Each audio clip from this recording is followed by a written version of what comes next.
Primera estación, el podcast de estacionpacifico.com con Miguel Ángel Vargas. Es traído a ustedes por La Marina, va con tu estilo, Cervecería de Colima, nos gusta mucho ser de aquí, y Kiosco, celebremos lo nuestro. Noticias, entrevistas, análisis, opinión, todo lo que necesitas saber para comenzar tu día en Colima. Primera estación, el podcast de estacionpacifico.com con Miguel Ángel Vargas.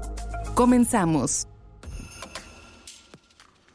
Hola, muy buenas tardes. Les saluda Miguel Ángel Vargas. Estamos transmitiendo desde el estudio estacionpacifico.com aquí en la capital colimense. Hoy es martes 12 de mayo del 2020 y transmitimos pensando en todo el estado de Colima, pero también en cualquier lugar en el que interese lo que aquí sucede. Seguimos obviamente con mucha seriedad buscando ser útiles en Primera Estación, el podcast de estacionpacifico.com, en organizar y proveer a ustedes información útil para la toma de decisiones en esta pandemia del COVID-19. Pero el día de hoy vamos a tocar también temas adicionales al tema COVID. Antes de comenzar, les relato un poco de qué temas vamos a estar platicando. Les habíamos adelantado el día de ayer que íbamos hoy a compartir elementos sobre un caso relacionado con seguridad pública, pues que seguramente ustedes habían escuchado por ahí, que tenía varios días sonando, que se habían dado algunas publicaciones y que luego de que ya esté en algunos medios locales y en algún medio nacional, como el caso de Milenio y del Universal, que hizo también una referencia a ello, hoy nos vemos en la obligación de ya compartir toda la información que tenemos y que hemos podido periodísticamente corroborar sobre la privación ilegal de la libertad de la diputada local Francis Anel Bueno Sánchez. De eso vamos a estar platicando. También les compartiremos información pues breve, la que tenemos hasta el momento sobre un intento de motín que se está dando en el momento que hacemos esta grabación en el Centro de Readaptación Social de la capital colimense, y asimismo les platicaremos de la 8ª defunción por COVID-19 en la entidad y de los nuevos casos que se han acumulado. ¿Cuántos casos? ¿Cuál es la fotografía de esta pandemia? Se las compartimos rapidito. Hasta el momento Colima tiene 46 casos confirmados, de ellos 16 están activos, 22 se han recuperado y se han dado 8 defunciones. Hay otros 17 casos en calidad de sospechosos y otros 260 casos que han sido evaluados pero que fueron descartados después de obtener resultados negativos en las pruebas de laboratorio. A nivel nacional se registran 36.327 casos confirmados, 20.991 casos en la categoría de sospechosos y hemos superado las 3.500 muertes por COVID en el corte de las 19 horas de la Secretaría de Salud del Gobierno de México de el día de ayer. A nivel global, más de 4 millones de contagios, casi 300,000 fallecidos, 288,000 fallecidos en todo el mundo. Con estos números, con estos temas, con mucha información para compartir y con mucho gusto, arrancamos.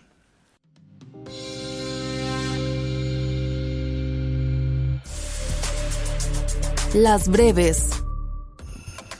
En información local no relacionada con COVID, pues les tenemos que decir que durante el día de hoy se ha registrado un intento de motín en el Centro de Readaptación Social de la capital colimense, por ahí del mediodía, después del mediodía, casi a la 1 de la tarde. La autoridad estatal, a través de su Coordinación General de Comunicación Social, compartía información preliminar en el sentido de que se trataba de un intento de motín, que su origen pudiera tener que ver con la inconformidad de las personas privadas de su libertad, con los internos, ante las restricciones de visitas como parte de las medidas de contención que se han dado por la epidemia del COVID-19. Este tipo de medidas se han dado no solo en Colima, sino en todo el país, informó la autoridad estatal. Hasta ese momento hablaban en el reporte de 3 heridos, los cuales no precisaban si eran internos o custodios o fuerzas del orden. Nos insistían en que era información preliminar, pues el operativo seguía con la participación tanto de la Policía Estatal como de la Fiscalía General del Estado y de corporaciones federales. Cuestionamos y se nos decía que no había reporte de fugados y bueno, una hora después se nos informaba que ya se había controlado el intento de motín y que se estaba recabando toda la información disponible para emitirla de manera oficial en los próximos minutos o horas. Esto es lo que informó la autoridad estatal. Han circulado videos en donde se ve lo que parece ser este motín, donde se escuchan algunas de las argumentaciones de los reos, donde quedarían en evidencia también la ilegal presencia de dispositivos móviles para los internos, que podían incluso transmitir vía Facebook y demás. Sin embargo, la veracidad en cuanto a la circunstancia de tiempo y lugar de esos videos no lo hemos podido corroborar y por ende no lo damos por bueno. Simplemente les compartimos que esos videos están circulando y que hay medios que aseguran que son del interior del penal. Pues se ve desorden, no una violencia específica que quede registrada en el video. Se ve un penal fuera de control, pero insistimos, cuando son las 2 de la tarde, el momento que grabamos este episodio, la autoridad estatal dice que el intento de motín está controlado.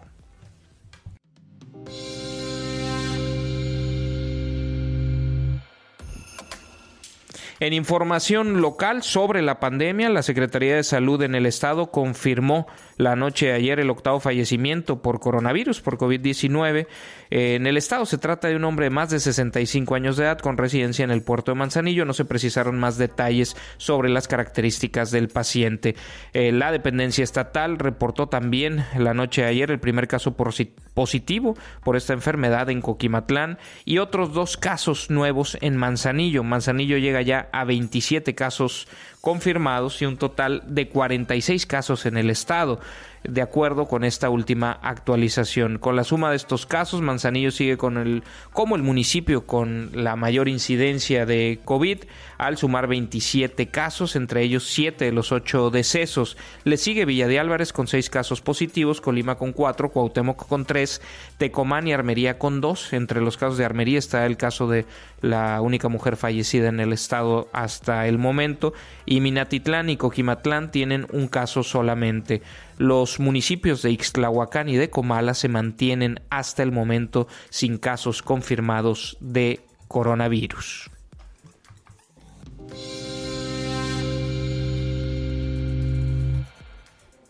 En otro tema, la comisionada estatal contra las adicciones de la Secretaría de Salud Estatal, Lisbeth Fernández, informó que se habilitaron 3 espacios en los municipios de Colima, Manzanillo y Tecomán para el descanso y para la atención de la salud mental de todo el personal médico que se enfrenta a la pandemia del COVID-19 en el estado. La funcionaria aseguró que Colima es el primer estado en implementar este tipo de instalaciones para el aprovechamiento del personal de salud que está atendiendo esta crisis sanitaria. Así lo dijo.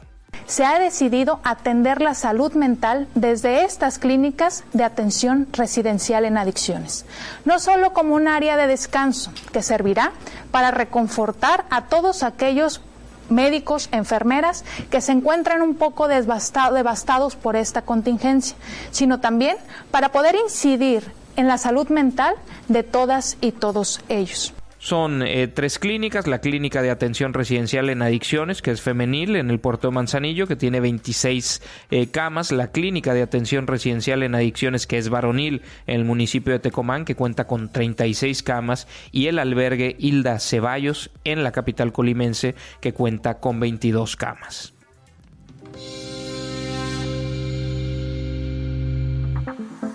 La nota principal.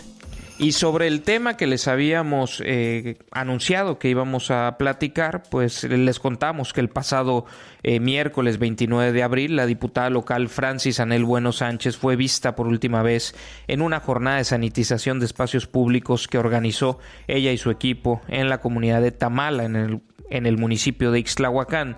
Desde ese día, Anel Bueno, diputada local de la bancada de Morena, está en calidad de ilocalizable y la Fiscalía General del Estado, con apoyo de autoridades federales de seguridad y justicia, investiga el caso como una privación ilegal de la libertad.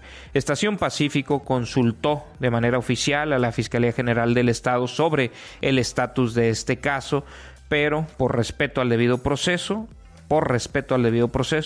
nos dijeron no pueden compartir información al respecto. Les vamos a presentar un recuento de lo que sabemos y de lo que no sabemos sobre el caso, de acuerdo con conversaciones que hemos sostenido de manera extraoficial con integrantes de diversas corporaciones de seguridad y justicia en los distintos órdenes de gobierno y de otras dependencias gubernamentales y otros servidores públicos. Primero les relatamos lo que sabemos sobre el hecho. La noche del 29 de abril, miércoles 29 de abril, cuando la diputada y su equipo de trabajo concluían una jornada de sanitización en diversos espacios públicos en la comunidad de Tamala, entre ellos su jardín principal, llegaron individuos en varias camionetas que no tenían logos de alguna institución, camionetas que parecían privadas, según el relato de los testigos, con los rostros cubiertos con pasamontañas, con ropa con camuflaje, pero sin ninguna insignia oficial y con armas de grueso calibre. Los individuos descendieron de los vehículos y abordaron de manera agresiva a los presentes en el lugar. Los interrogaron. En este interrogatorio, los testigos refieren que los hombres armados cuestionaron la razón de su presencia en ese lugar. En ese momento de la noche dijeron que ya no debían estar ahí, exigieron que todos entregaran sus teléfonos celulares y preguntaron que quién era el responsable de la actividad de este grupo. Yo soy Anel Bueno, soy diputada local, respondió a este cuestionamiento la hoy desaparecida. Nos va a tener que acompañar, le replicó el hombre que comandaba la acción de este grupo armado de personas. La diputada se negó airadamente, fue evidente su molestia, fue evidente también su temor, a lo que el hombre le contestó con una frase similar a la siguiente: por las buenas o por las malas, pero se va a ir con nosotros, así que mejor súbase usted sola a la camioneta. Ante esto, la diputada local Anel Bueno subió entre hombres armados a una de las camionetas, las cuales arrancaron, se perdieron en el camino y desde ese momento, hace 12 días antes de esta publicación, se desconoce el paradero de la diputada local. El primer hecho relevante, la primera característica relevante de este relato de los testigos que yo resaltaría es que preguntaron que quién organizaba la actividad que estaban haciendo, es decir, no llegaron diciendo venimos por Anel Bueno, ¿dónde está Anel Bueno?, sino preguntaron quién era. Esto no lo sobreinterpreto, solamente saco una deducción lógica de ahí, o lo menciono como un elemento a seguir. Por otro lado, el segundo tema que yo quisiera tratar es la razón de nuestro silencio. ¿Por qué esperamos 11 días de cuando conocimos del caso para informar al respecto? Primero habría que decir que Estación Pacífico tuvo conocimiento del hecho desde la mañana del día posterior a que sucedió, la mañana del jueves 30 de abril, día siguiente, insisto, al suceso. Y tuvimos también confirmación de las autoridades investigadoras sobre lo sucedido, una confirmación en términos extraoficiales. Estas autoridades desde ese momento extraoficialmente nos compartieron su opinión de que difundir cualquier información al respecto podría poner en riesgo la vida de la diputada local. Para tomar una decisión sobre la publicación o no de un suceso que consideramos relevante para el interés público, conversamos extraoficialmente con diversas fuentes y preguntamos si había, y hemos preguntado en distintos momentos, si había alguna prueba de que Anel Bueno se encontrara con vida o por qué se creía que de la difusión del hecho podría depender el desenlace del mismo. Las autoridades investigadoras se mantuvieron en su postura, que es extraoficial, hay que decirlo, no nos lo informaron de manera oficial, pero se mantuvieron en su postura extraoficial de que publicar algo implicaba un riesgo para su vida, pues no contaban con ningún elemento que sugiriera ya un desenlace fatal del hecho. Estación Pacífico, aunque no coincidía con el planteamiento de las autoridades investigadoras, seguimos la sugerencia, suponiendo que quizás estas autoridades pues tenían algún elemento que no podían compartirnos, pero que las llevaba a hacer esta sugerencia, a hacer esta petición. Sin embargo, 12 días después del suceso y con publicaciones ya hechas en medios locales y nacionales con algunos elementos poco certeros, de acuerdo a lo que nosotros tenemos investigado, pues tuvimos la responsabilidad de salir a dar una explicación a nuestros lectores y a nuestros usuarios sobre lo que conocemos y lo que no del incidente, y también dar la cara por los días en los que, teniendo información del mismo, no la habíamos compartido con ustedes. Esta recomendación de mantener en sigilo el caso también hizo eco en el resto de autoridades locales que tienen algún interés o alguna responsabilidad en el tema, las cuales han seguido también esta recomendación. El otro elemento que les podemos compartir tiene que ver con los testigos o supuestos testigos directos del hecho. Digo supuestos testigos porque a mí no me consta, no tengo una corroboración más allá de los dichos de las fuentes a las que hemos consultado de que estas personas pues atestiguaron el hecho que relatan. Pero 5 colaboradores de la diputada que la acompañaban la noche de la presunta privación de su libertad, y digo presunta por la misma razón, es decir, es un hecho que no nos consta ni tenemos evidencia irrefutable de que sucedió. Lo que sabemos es que hay una denuncia al respecto ante las autoridades ministeriales. Todos los testigos han sido cuestionados y no se han detectado incongruencias en sus testimonios. Todos argumentan las mismas características de las personas que habrían llegado y todos argumentan que les retiraron sus teléfonos celulares. El siguiente elemento que les quiero compartir tiene que ver con los celulares. Las autoridades han intentado seguir la pista de la actividad de los dispositivos telefónicos que se habría llevado este grupo armado, lo cual pues ha aportado elementos que han llevado a la realización de cateos incluso fuera del municipio donde se registró este levantón, entre ellos en colonias del municipio de Tecomán. Estos cateos no han arrojado elementos relevantes sobre el paradero de la diputada local, ni tampoco elementos relevantes sobre los perpetradores de esta privación ilegal de la libertad. ¿Ha habido o no ha habido solicitud de rescate? Hasta el momento, las fuentes consultadas refieren que las autoridades investigadoras no tienen ninguna prueba de que los perpetradores del hecho hayan contactado a la familia o a alguien del entorno de la diputada para solicitar alguna cantidad de dinero o hacer algún planteamiento, algún condicionamiento para liberarla. Es decir, esto no se puede o no hay elementos para enmarcarlo como un secuestro por un rescate, pero se mantiene pues como una privación ilegal de la libertad esta investigación. ¿Por qué se dio esta privación ilegal de la libertad? ¿Qué está investigando la autoridad correspondiente? ¿Qué líneas de investigación sigue? Pues primero habría que decir que las autoridades investigadoras pues tienen que indagar sobre probables crímenes. Deben, obviamente, en primera instancia buscar proteger a la víctima si todavía es posible y castigar a los criminales, pero la autoridad ministerial en ningún sentido está obligada a descubrir ni mucho menos a comunicar el móvil de un hecho delictivo.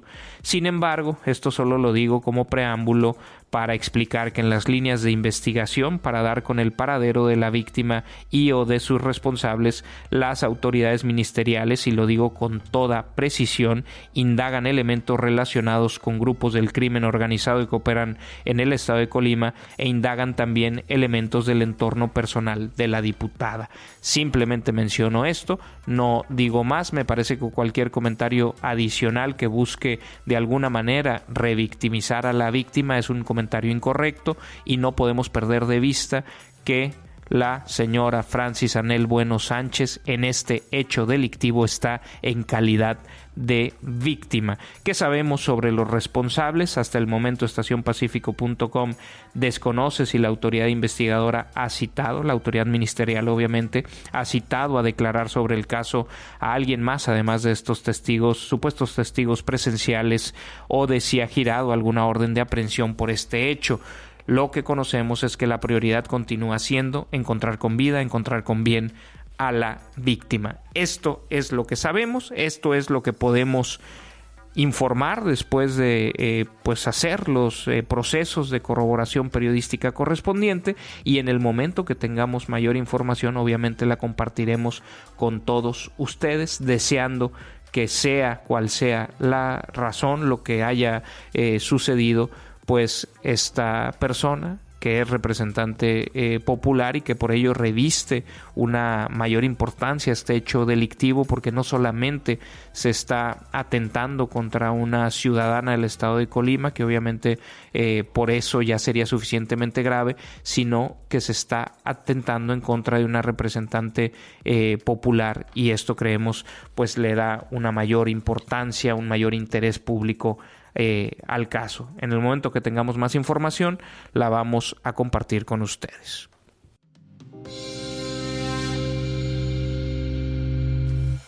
Y con esta información concluimos el episodio de hoy, esperando que haya sido de su interés, y a nombre de todo el equipo de Estación Pacífico, yo me despido. Soy Miguel Ángel Vargas y les deseo el martes que ustedes se merecen.